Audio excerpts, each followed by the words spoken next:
Hello everyone, इस video में हम करने वाले हैं बीकॉम 6 मास्टर की जो मैनेजमेंट अकाउंटिंग की बुक है उसका एक चैप्टर है रेशियो एनालिसिस, उसका 5th practical question. Okay, so let's start. इस 5th क्वेश्चन में हमें एक बैलेंस शीट दी गई है, उसकी हेल्प से हमें कुछ फॉलोइंग पॉइंट दे रखे हैं, वो कैलकुलेट करनी है। ओके, फर्स्ट इसमें क्या रहेगा, डेब्ट इक्विटी रेशियो। जो हमने 4th क्वेश्चन किया था वो सेम इसी तरह से था। यहाँ पे हम इसमें कैलकुलेट कर लेते हैं। सबसे पहले डेब्ट इक्विटी रेशियो। यहाँ पे डेब्ट इक्विटी रेशियो का फॉर्मूला क्या रहता है, debts divide by share holder funds. डेब्ट मीन्स डेब्ट में हम इंक्लूड करते हैं जो हमारी आउटसाइड की लायबिलिटी होती है। ओके, शेयर होल्डर फंड्स इसमें हम इंक्लूड करके चलेंगे equity capital, preferential capital and plus जो रिजर्व एंड सरप्लस होते हैं। Okay, then start. फर्स्ट हम देख लेते हैं हमारे डेब्ट कितने हैं। डेब्ट इस क्वेश्चन में हम देखते हैं जो आउटसाइड जो लायबिलिटी होती है वो कितनी है। 10% डिबेंचर्स दे रखे हैं और 8% है वो बैंक लोन दे रखा है। जो डिबेंचर्स हैं वो 2 लाख के हैं और जो बैंक लोन है वो 4 लाख का है। ये हमारे क्या हो जाएंगे, डेब्ट। 2 लाख प्लस 4 लाख जो डेब्ट आ गई वो 6 लाख के आ जाएंगे। ओके, नेक्स्ट हम इसमें शेयर होल्डर फंड देख लेते हैं वो कितने हैं। जो शेयर होल्डर फंड है उसमें इक्विटी शेयर कैपिटल दे रखी है, प्रेफरेंस शेयर कैपिटल दे रखी है, प्लस इसमें रिजर्व एंड सरप्लस दिया गया है। इनकी जो अमाउंट है 4 लाख प्लस 3 लाख प्लस 150, इनका टोटल कितना हो जाएगा, 8,50,000। ओके, इस वैल्यू को हम फॉर्मूले में पुट कर देंगे। डेब्ट equity ratio 6 lakh divide by 8,50,000, इसका आंसर क्या आ जाएगा 0.70 रेशो 1। ये तो हमारा हो गया फर्स्ट पॉइंट। उसके बाद नेक्स्ट हमें इसमें प्रोप्राइटरी रेशियो कैलकुलेट करना है।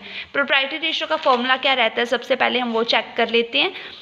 इसमें share holder funds divide by total assets, और जो टोटल एसेट्स होती हैं ना, इसमें हम जो प्रीलिमिनरी एक्सपेंसेस होते हैं उनको हम इंक्लूड नहीं करते इसमें। ओके, ये आप अपने नोट्स में लिख लेना कि हम इसमें जो टोटल जो एसेट्स होती हैं उनमें हम जो प्रीलिमिनरी एक्सपेंसेस होते हैं उनको हम ऐड नहीं करेंगे। ओके, मीन्स उनको इंक्लूड नहीं करेंगे। तो यहाँ पे जो शेयर होल्डर फंड है वो हमने अभी कैलकुलेट किए हैं, उनकी वैल्यू है 8,50,000। और जो टोटल एसेट्स है हमारी वो हम देख लेते हैं। टोटल एसेट्स यहाँ पे दी गई हैं, नॉन करंट एसेट्स हैं प्लस करंट एसेट्स दी गई हैं। ओके, नॉन करंट एसेट्स है हमारे पास 10 लाख की, 2,95,000 की, और जो करंट एसेट्स हैं उसमें 1,50,000, 1,60,000 प्लस 55,000। ओके, मीन्स इसमें प्रीलिमिनरी एक्सपेंसेस तो नहीं है तो हम इन सारों का टोटल ले लेंगे। टोटल जो है एसेट्स का वो कितना दिया गया है, 16,60,000। इसी वैल्यू को हम फॉर्मूले में पुट कर देते हैं। प्रोप्राइटरी रेशो इसमें 8,50,000 डिवाइड बाय 16,60,000, इसका आप सॉल्व करोगे तो हमारे पास आंसर आ जाएगा 0.51 रेशो 1। और इस जो ये फॉर्मूला है इसमें आप 100 भी लगा सकते हो कि यहाँ पे इंटू में आप 100 लगा सकते हो। अगर आप यहाँ पे इंटू में 100 लगाते हो तो जो हमारा आंसर है वो परसेंटेज की फॉर्म में आएगा। ओके, कई बार क्वेश्चन में कोई मतलब स्टेशन है उसमें लगा होता है 100, तो कंफ्यूज नहीं होना, उससे जो हमारा आंसर है वो परसेंटेज की फॉर्म में आएगा। अगर आप नहीं लगाते हो 100 तो भी जो ये क्वेश्चन है वो सही माना जाएगा।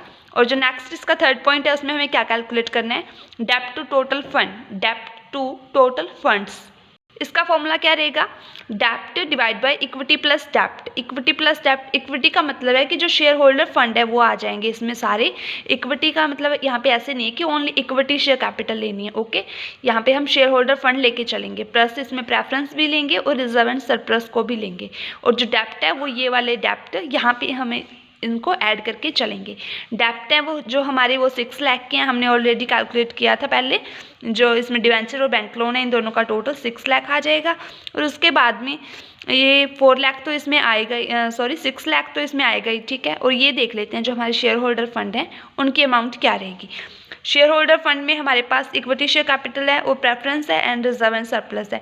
इनका टोटल हमने पहले किया था तो कितना आया था, 8,50,000।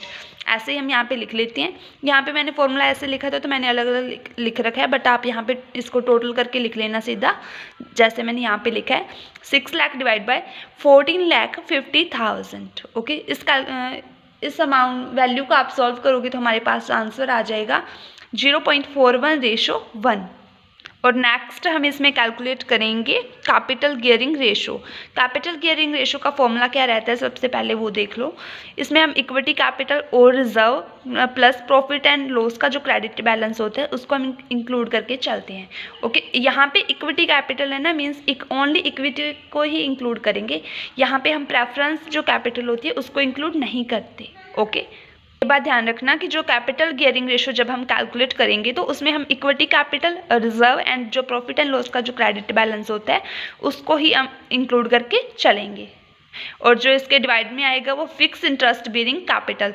यहाँ पे फिक्स इंटरेस्ट बेरिंग कैपिटल का मतलब है कि हम उस कैपिटल को लेके चलेंगे जो कि एक फिक्स इंटरेस्ट पे है।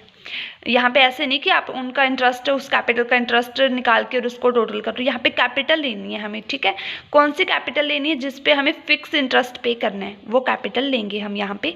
फर्स्टली हम ये देख लेते हैं इक्विटी कैपिटल और रिजर्व एंड P&L का जो बैलेंस है।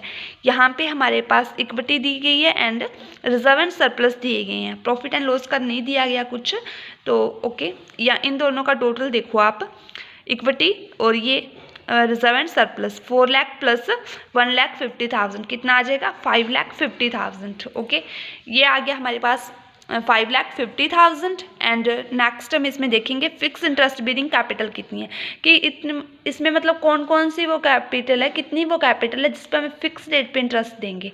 यहाँ पे वो कैपिटल देखते हैं। एक तो इन दोनों पे देना है हमें, डिबेंचर पे और बैंक लोन पे। ये कितने? 2 लाख, 4 लाख।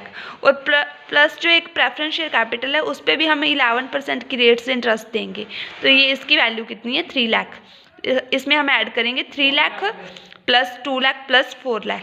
इसका टोटल हमारे पास कितना आ जाएगा? 9 लाख। ओके, फॉर्मूले में पुट कर दो उस वैल्यू को, capital gearing ratio 5,50,000 divide by 9 lakh. इसको आप सॉल्व करोगी तो हमारे पास वैल्यू आंसर आएगा 0.61:1।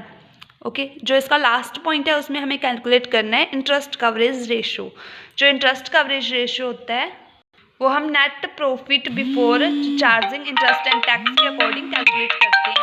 और यहाँ पर जो हमें वैल्यू दी गई है वो नेट प्रॉफिट आफ्टर दी गई है। Okay, net profit after interest and tax के अकॉर्डिंग यहाँ पे हमें अमाउंट दी गई है। ये कितनी है? 1 लाख है। बट हमें यहाँ पे क्या निकालेंगे? Net profit before charging interest and tax. और यहाँ पे जो टैक्स की रेट है वो 50% है। मीन्स इस अमाउंट का 50% जो होगा, मतलब वो हम ये अमाउंट है वो 50% ही है ओनली, ठीक है। बिकॉज हमने 50% तो हमने टैक्स पे कर दिया है ना, तो इसी के अकॉर्डिंग हम जो हमारी net profit before charging interest and tax value आएगी उसे हमें फर्स्टली कैलकुलेट करना पड़ेगा। यहाँ पे जो हमें 1 लाख दिया गया है वो net profit after interest and tax दिया गया है। ओके, सो इसमें फर्स्टली हम जो हमारे टैक्स जो हमने लेस किया होगा उसको हम वापस से ऐड कर लेते हैं। जो टैक्स हमने लेस किया था वो 50% के अकॉर्डिंग किया था, तो यहाँ पे हम 50% मतलब इसका जितनी ही यहाँ पे अमाउंट है उतना ही हम इसको ऐड करेंगे। ओके, बिकॉज ये पहले ज़्यादा होगा, ये तो मतलब 50% ही अमाउंट है ना, तो हम 100 जो मतलब अमाउंट करेंगे तो उसके लिए हम यहाँ पे जितनी ये अमाउंट है उतना ही टैक्स है वो ऐड कर देंगे। तो ये प्रॉफिट आफ्टर टैक्स हमारे पास जो वैल्यू आ गई वो 2 लाख आ गई। उसके बाद में जो हमने इससे इंटरेस्ट, जो भी इंटरेस्ट है वो और इंटरेस्ट और डिविडेंड है जो लेस करके है उसको हम वापस से ऐड करेंगे। यहाँ पे हमने इंटरेस्ट दिया था डिबेंचर्स पे। जो हमारे डिबेंचर्स थे वो टोटल 2 लाख के थे और उनकी जो रेट थी वो 10% के अकॉर्डिंग थी, ठीक है। मीन्स 2 लाख पे 10% अगर हमने इंटरेस्ट दिया है तो वो 20,000 इंटरेस्ट हमने दिया था। जो इंटरेस्ट ऑन डिबेंचर्स है उसको हम ऐड कर लेंगे, 20,000 का है। उसके बाद जो बैंक लोन है वो हमने 8% के अकॉर्डिंग दिया था, तो 4 लाख की अमाउंट है उसकी, तो 8% जो इंटरेस्ट बनेगा 4 लाख पे वो 32,000 बनेगा। ओके, ये इनको हम वापस से इसमें ऐड कर देंगे, तो ये हमारे पास क्या अमाउंट आ जाएगी? Profit before interest and tax. Okay, means profit जो इंटरेस्ट एंड टैक्स है वो देने से पहले जो हमारे पास प्रॉफिट था, जो टोटल हमारा जो प्रॉफिट था वो इतना था, 2,52,000। यहाँ पे इस वैल्यू को अब हम फॉर्मूले में पुट कर देंगे। फॉर्मूला क्या था इसका? Net profit before charging interest and tax divide by fix interest charges. Okay, fix interest charges मतलब जितना हमने इंटरेस्ट दिया था ना फिक्स रेट से उसको हम यहाँ पे ऐड करेंगे। इंटरेस्ट हमने कितना दिया था? 20,000 ये दिया था और 32,000 ये दिया था। इसका हम टोटल करेंगे वो इसके डिवाइड में आएगा। इनका टोटल आ जाएगा 52,000। यहाँ पे फर्स्टली जो अमाउंट आएगी 2,52,000 और डिवाइड बाय 52,000। ओके, इस वैल्यू का आप सॉल्व करोगे तो हमारे पास जो आंसर आ जाएगा 4.84 टाइम्स। जो इसका इंटरेस्ट कवरेज रेशो होता है इसका आंसर है वो टाइम्स में आता है। ओके, ये था हमारा 5th प्रैक्टिकल क्वेश्चन। ओके।